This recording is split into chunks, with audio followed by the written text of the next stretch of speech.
a fan write in, and it just followed on what a number of other people have written in and asked about, and that is, when will drivers be judged on the ability and not the money they bring to the table? Well, in the old days, it was ability that got you into a race car. Today, unfortunately, that's not always true. And it's a pet peeve of mine that because of big money that a driver may bring to the table to get a truck ride, to start his career off, he's left that poor driver's absolutely talented A.J. Foyt, Richard Petty, David Pearson, Cale Yarborough, Jimmy Johnson, talented race driver, this running in the cornfields of Iowa, but he can't get a ride because he cannot afford it. That's awful, folks. That means when you buy a ticket to a race, are you sure that the very top drivers are up there in the top 7 or 8, or 2 or 3 of them spoiled rotten brats who just had enough money to get up there? That's the unfortunate part about what's going on today, because racing has gotten so absolutely horribly expensive. It's ridiculous, and we need to do something about that. It's awful. I don't know, back whenever in the old days, I remember Ricky Rudd showing up at Rockingham with his father Al Rudd's Chevy, built up there in Tidewater, Virginia, by the Rudd family, right out of a junkyard, in a cup race. And Ricky did pretty good. I remember Bill Elliott coming to that same track with a car that Elliott family built out of Dahlonega, Georgia, Dawsonville, same thing, and close to the same thing. And Bill did a credible job in that car. Could that happen today? Absolutely not, and it's unfortunate, and it's all because of this super slick, ridiculously expensive race car we got that won't race like we used to.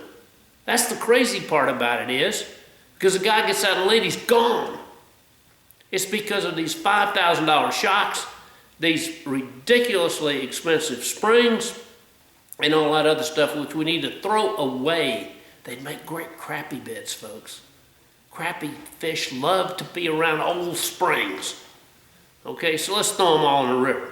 Let's get back to the inexpensive springs, get rid of those $5,000 shocks, get back to $85 shocks, which now sell for $65, by the way.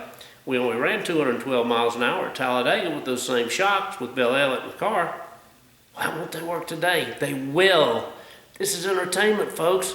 It's not about how fancy and expensive you can make the car. Let's get back to where it was. You're going to have better racing. You're going to have more upstarts coming in.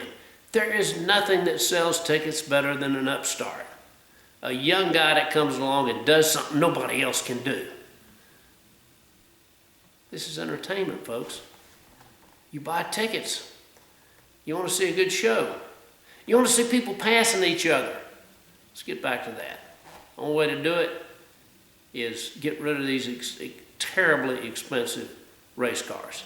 Okay? Now, is there a chance for that young guy, again, my favorite saying, out of the cornfields of Iowa or the sagebrush of Texas, to make it? Hills of North Carolina, Tennessee, whatever. Okay, this is a young guy that's just full of talent.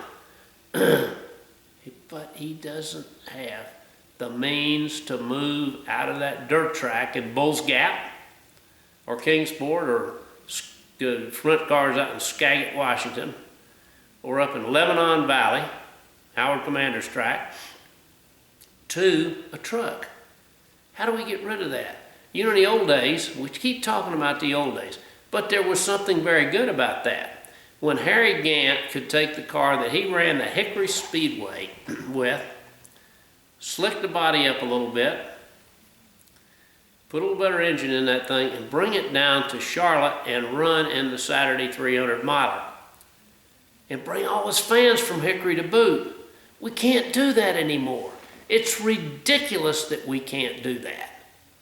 That is, and let me tell you, that is when we had crowds on Saturday of 50 and 60,000 or more paid, compared to today, it's a nationwide race where you might get 10 or 12 paid.